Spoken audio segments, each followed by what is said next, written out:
Hello guys, അപ്പോൾ നമ്മളിന്ന് പോകുന്നത് കാസർഗോഡിലോട്ടാണ്. അതിനിടയിൽ കുഞ്ഞിക്ക് സൂചി വെക്കണം. 7 മാസമായി.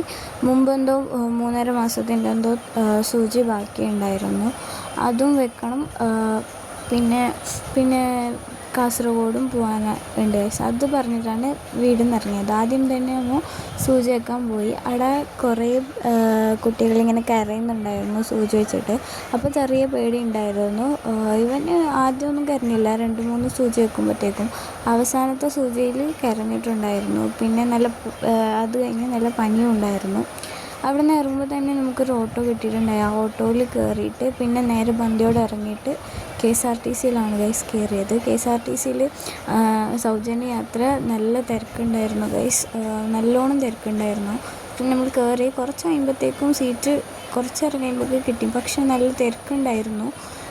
പിന്നെ നമ്മൾ അവിടെ ഇറങ്ങിയിട്ട് ഒന്ന് ബാങ്കിൽ പോകാനുണ്ടായിരുന്നു. അതും കഴിഞ്ഞിട്ട് നമ്മളൊരു ഹോട്ടലിൽ കയറിയിട്ട് ഫുഡ് കഴിച്ചു ഗൈസ്. നല്ല വിശപ്പുണ്ടായിരുന്നു. അങ്ങനെ നമ്മൾ ഫുഡ് കഴിച്ചിട്ട് നേരെ അടുത്തുണ്ടായിരുന്ന ഹൈപ്പർ മാർക്കറ്റിലേക്കാണ് പോയത്. ഇവിടെ എല്ലാ സാധനവും ഉണ്ട് ഗൈസ്, കുറേ സാധനം ഉണ്ടായിരുന്നു. ആദ്യം തന്നെ ബെഡ്ഷീറ്റ് നോക്കി. പിന്നെ നേരെ പോയത് അവിടെ ഉണ്ടായിരുന്ന കുറച്ച് പാവൊക്കെ ഉണ്ടായിരുന്നു, കളിപ്പാട്ടങ്ങൾ. അതൊക്കെ അടുത്തിങ്ങനെ നോക്കി. ആ പട്ടിക്കുട്ടീനെ എടുത്ത് മുഖത്തോട്ടാക്കുമ്പോഴേക്കും കുഞ്ഞ് പേടിച്ചിട്ടുണ്ടായിരുന്നു ചെറുതായിട്ട്.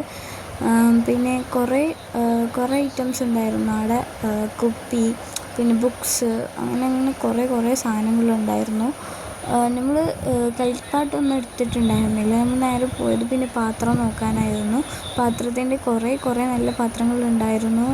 എണ്ണ ഒഴിച്ച് വെക്കുന്ന അങ്ങനത്തെ എല്ലാം നല്ലൊരു പാത്രങ്ങൾ കുറേ ഉണ്ടായിരുന്നു. പിന്നെ അവിടുത്തെ സ്റ്റാഫ് കുഞ്ഞിനെ കണ്ടിട്ട് കുറേ നേരം ഏറ്റിട്ട് കളിപ്പിച്ചിട്ടുണ്ടായിരുന്നു.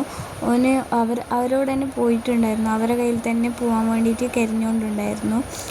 പരിചയമുള്ള ആൾക്കാരെ പോലെ ആയിരുന്നു പെരുമാറിയത്. അപ്പോൾ കുറേ സ്റ്റാഫ്സ് ഉണ്ടായിരുന്നു. അവരെല്ലാം കുഞ്ഞിനെ എടുത്തിട്ടുണ്ടായിരുന്നു. പിന്നെ ഞാനിങ്ങനെ ഓരോ ഐറ്റംസായിട്ട് നോക്കി.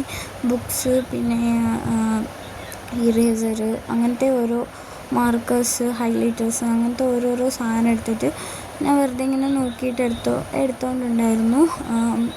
പിന്നെ നമ്മൾ നേരെ പോയത് പിന്നെയും പാത്രം നോക്കാൻ തന്നെയായിരുന്നു. പാത്രത്തിൻ്റെ സെക്ഷനിലാണ് കുറേ നേരം സമയം ചെലവഴിച്ചത്. പിന്നെ ഇതാ ഗൈസ്, ഇവർ മാറി എത്തുന്നുണ്ടായിരുന്നു. ക്യാമറേൻ്റെ ബാക്കിൽ കുറേ സ്റ്റാഫ്സ് ഉണ്ട് ഗൈസ്. അവരൊക്കെ കുഞ്ഞിൻ്റെ അടുത്ത് തന്നെ ഉണ്ടായിരുന്നു കുറേ നേരം. ഈ കുറേ ഭരണി അങ്ങനത്തെയൊക്കെ എടുത്തിട്ടുണ്ടായിരുന്നു. പിന്നെ പാത്രം കഴുകുന്ന കുറച്ച് സാധനം മാത്രമേ നമ്മൾ എടുത്തിട്ടുണ്ടായിരുന്നു. പിന്നെ കുറച്ച് ചോക്ലേറ്റും അത്ര സാധനം മാത്രമേ നമ്മൾ എടുത്തിട്ടുണ്ടായിരുന്നു. കുറേ ചട്ടികളൊക്കെ ഉണ്ടായിരുന്നു. നമ്മളിവിടെ കയറണം എന്ന് പറഞ്ഞിട്ട് വന്നതല്ല, പക്ഷെ നമ്മൾ അതുകൊണ്ട് വെറുതെ ഇങ്ങനെ കയറിയപ്പോൾ കുറച്ച് സാധനം എടുത്തു. പിന്നെ നമ്മൾ വന്നത് KSRTC തന്നെ ആയിരുന്നു. കാസർഗോഡ് നിന്ന് ബന്ദിയോട് വരെ KSRTC ഉള്ളൂ. എന്നിട്ട് ബന്ദിയോട് ഇറങ്ങിയിട്ട് നമുക്ക് അക്ഷയ പോകുന്ന ആവശ്യമുണ്ടായിരുന്നു. അവിടെ കുറച്ച് സമയം പോയി. പിന്നെ നമ്മൾ നേരെ കുഞ്ഞ് കരയുന്നുണ്ടായിരുന്നു ആ സമയത്ത്. പിന്നെ നമ്മൾ നേരെ ബസ്സിൽ കയറി. ബസ്സിൽ നിന്ന് നേരെ പോയി പച്ചമ്പളം ഇറങ്ങി ഗൈസ്. കുഞ്ഞ് ഭയങ്കര കരച്ചിലായതുകൊണ്ട് ബിസ്ക്കറ്റ് വാങ്ങിക്കൊടുത്തിട്ടുണ്ടായിരുന്നു. അവന് മേലത്തൊക്കെ പരക്കിയിട്ട് ഡ്രസ്സൊക്കെ ചീത്തയാക്കിയിട്ടുണ്ട്.